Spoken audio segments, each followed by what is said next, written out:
Trời ơi, giờ này đói lắm rồi. Đi nấu bún ăn. Anh ơi, anh qua video của em để em nấu bún hả?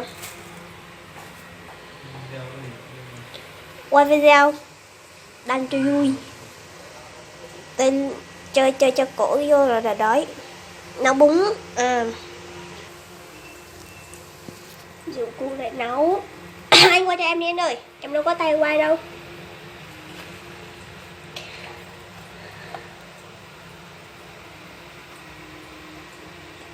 Hành lá, rau thơm, thịt băm, xà lách mỡ, cà chua, hành, tỏi, ớt. Rồi bắt đầu đi nấu. Quay đó. Đầu tiên là bật bếp lên.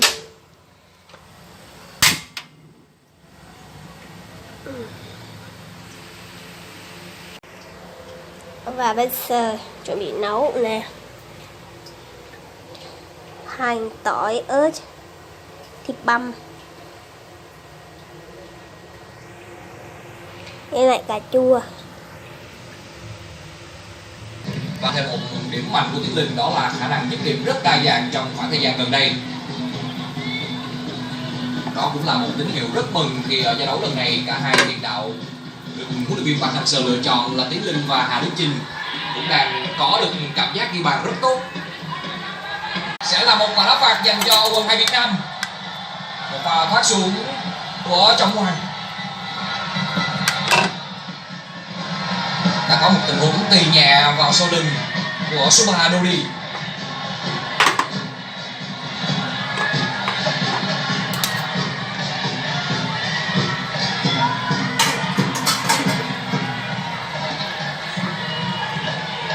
Vì chồng nó không có thích tỏi ớt.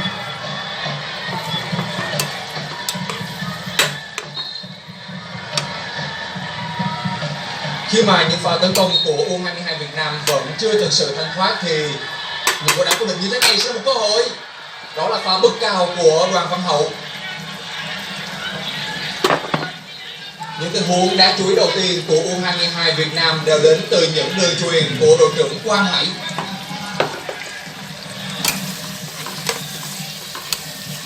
Giao đu.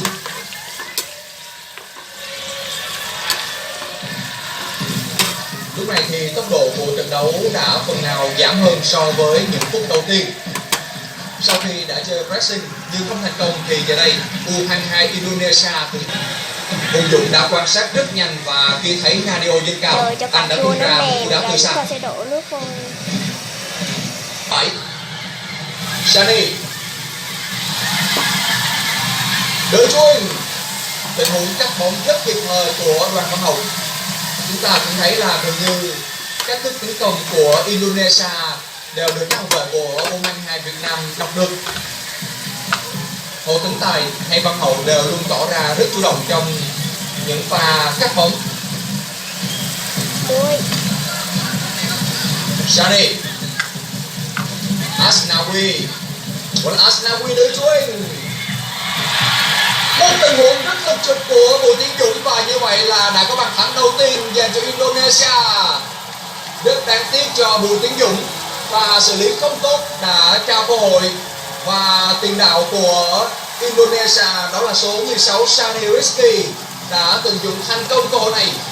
Như vậy là trong cả 3 trận đấu chúng ta hãy cùng xem lại một đường chuyền phải nói là không thực sự quá khó, nhưng Bùi Tiến Dũng lại có một pha xử lý thiếu chắc chắn.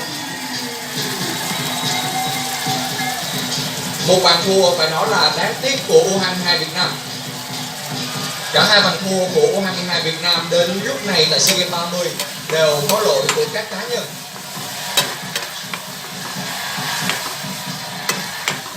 Đó cũng chính là những điều mà giới chuyên môn và người hâm mộ cũng đã lo ngại cho phong độ và cảm giác của Bùi Tiến Dũng trước thêm giải đấu này. Chúng ta hãy cùng hy vọng là pha bóng vừa qua sẽ không ảnh hưởng nhiều đến tâm lý thi đấu của Tiến Dũng. Rồi, cú sút. Wow! Không, đó là bóng đã đi ra ngoài khung thành. Rất đáng tiếc cho cơ hội của Hùng Dũng. Ngay lập tức đội tuyển U22 Việt Nam đã có lời đáp trả nhưng chỉ thiếu một chút chính xác thôi. Một đường truyền rất nhạy cảm ban đầu của Trọng Hoàng.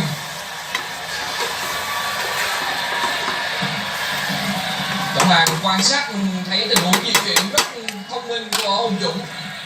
Và đây sẽ là thời điểm thử thách lớn về mặt tinh thần thi đấu của các học trò huấn luyện viên Park Hang-seo. Trong khoảng 2 năm trở lại đây thì những tình thế bị dẫn bằng tài đã thổi phạt Đoàn Văn Hậu.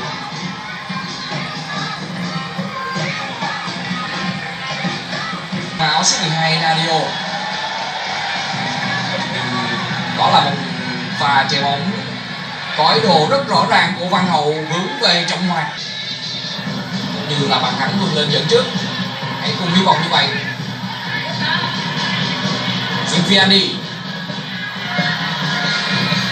và Hùng Dũng. Quang Hải vào lúc này đang chơi vô cao và đá ngay phía sau của bộ ba phía trên. Số bạn của Tiến Linh và Trọng Hoàng ở phía trên. Thanh Thịnh. Đội bóng lùi về rất nhanh của số 18 Zarumila. Tiến Linh. Đây là Văn Hậu. Anh ơi, ăn cơm thôi. Hùng Dũng.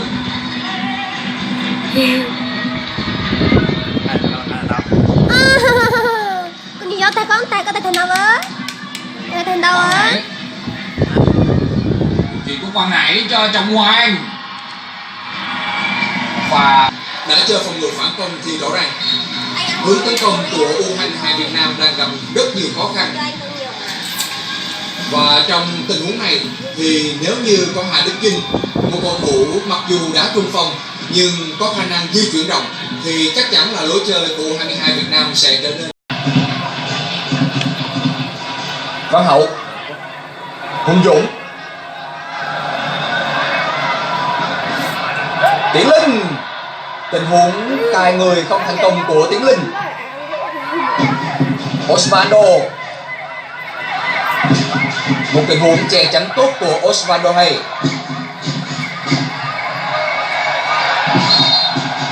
Một mình Osvaldo đã khiến cho cả Văn Hậu và Hùng Dũng gặp rất nhiều khó khăn.